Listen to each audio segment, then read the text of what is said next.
talk about leveling your Mighty Minutes. We've talked about leveling and using the resources that are in the dashboard. So let's now go and move to the Mighty Minute. So when you go to your weekly lesson plan, I'm going to select that from the menu section on the left-hand side. I'm going to go to my week view, and here's where I will have all of my documents or resources rather that are already implanted in my lesson plan. This is a study that's put in here. So you're going to have a Mighty Minute that's added automatically. See here? But if you add a Mighty Minute like you would add for your lesson plan if you don't have your study, it would still show up the same way as a hyperlink. But let's go back to last week. Let's say you forgot to level or actually complete documentation on a resource that you used. Guess what? You can simply go back, and when you go to your lesson plan, you can find the Mighty Minute that you did with your kids. Let's select the Mighty Minute hyperlink here. So when the Mighty Minute pops up, you see that Assess is grayed out.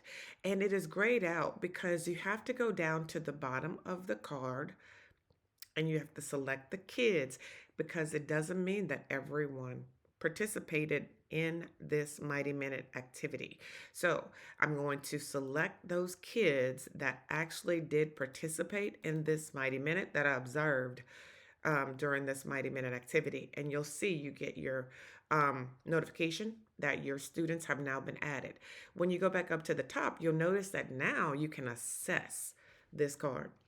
It turns now into the gold progression chart, and look at all of the objectives that have the opportunity to be viewed during this Mighty Minute.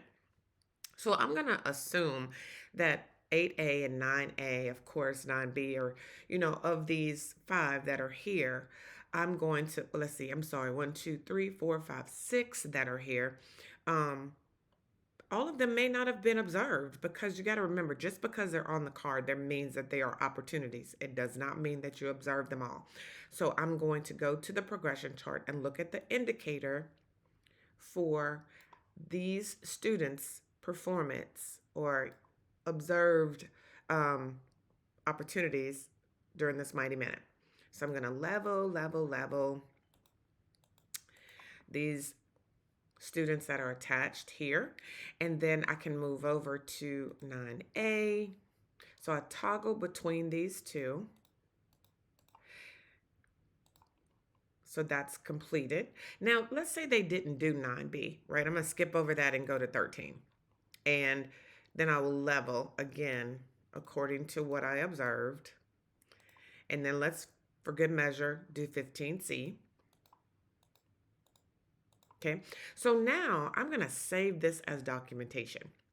So I remember I did not level all of the objectives because I did not see those. I did not select all of the students because they did not all participate. So let's go over, because we are not complete because we did not level all of the objectives that were attached. So if I look right here, this child completed Mighty Minute 272, silly syllables, and let's look at what happened. Once I leveled just the ones that I saw, those are the only ones that come over on documentation.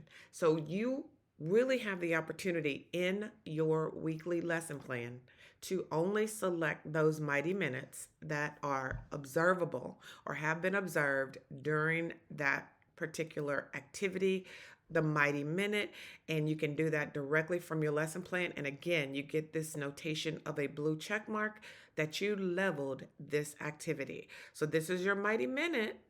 You also have your intentional teaching experience that you can level as well. That video is found in your tech tips, but this is just a helpful hint to use those time-saving resources that are already embedded in your lesson plan.